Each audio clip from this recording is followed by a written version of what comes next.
everybody, I'm Don Reed, and tonight on Strictly Global Interviews, I'd like to introduce you to a band that likes to fuse American indie rock with Kenyan Benga Rock. This is Extra Golden. I'm Alex Minoff. I play guitar and I also do some singing. I'm Kim Polo Nyago. I sing in Extra Golden, and I'm from Kenya. So how did y'all come together to form Extra Golden? I know you're from different places. Well, Ian Eagleson, the other guitarist in the group, has been studying Benga music in Kenya for about 10 or 15 years. So he was living there. He'd been there a bunch of times. He was living there for about a year in 2004. And he and I have played music together for a really long time. So I went to visit him while he was there, and we were working on some songs that he and I had been writing together. He was working with Kim Paul's brother, Otieno Jagwasi. So he was just kind of hanging around a lot, and he started putting some ideas into the songs that Ian and I were writing.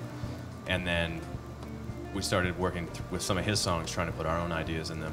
It worked out pretty well, so we decided before I left that we should try and record it to make a document of it. And so we went down to a restaurant, nightclub, where his band was playing, and we set up in the afternoon and just recorded the songs really quickly, and then that was the beginning. Can you describe what exactly is Benga Rock?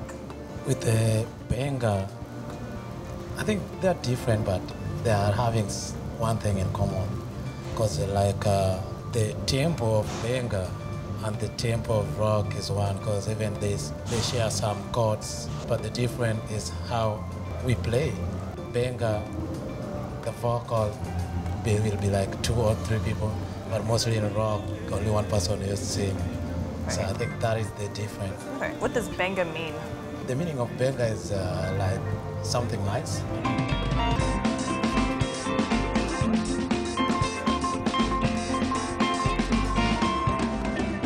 What are your influences, if you have any? Well, one big influence is Benga music. Yeah, really? That's a big part of it, and then also other styles of African music, especially the guitar playing. That's something that Ian and I have been interested in for a long time. You know, growing up in America, he and I also have a lot of, we grew up with, you know, rock and soul and R&B and things like that, so those influences also creep into our music as well. What message do you hope to get to the audience through your music?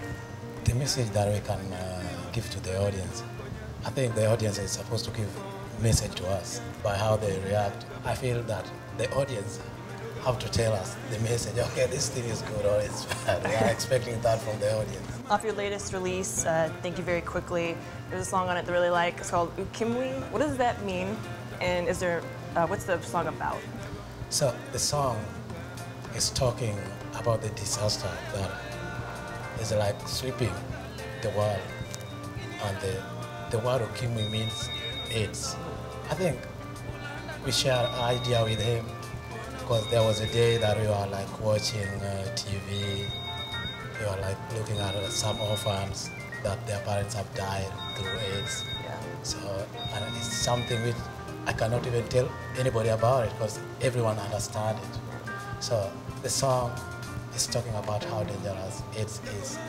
So everyone has to be very careful because all the time where you are, you have to be very careful and you have to know that that disease is there and it is really dangerous and it is killing everywhere in the world. Off your previous release, prior to this recent one, was it Haramanono? Song Obama. Is there a story behind that song? We had recorded our first album in 2004, and we never really had the idea that we were going to be playing shows or anything.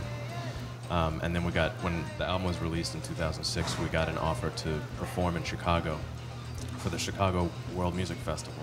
It took us a really long time to get passports and visas together for the Kenyan guys, and time was just running out. So I called then Senator Obama's office in Illinois because the festival was in Chicago.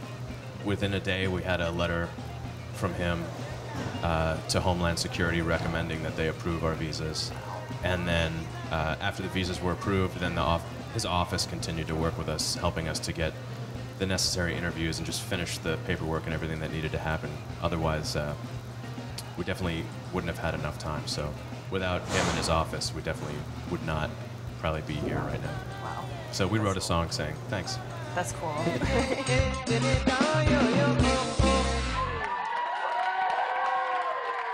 We're Extra Golden, and you are watching Strictly Global.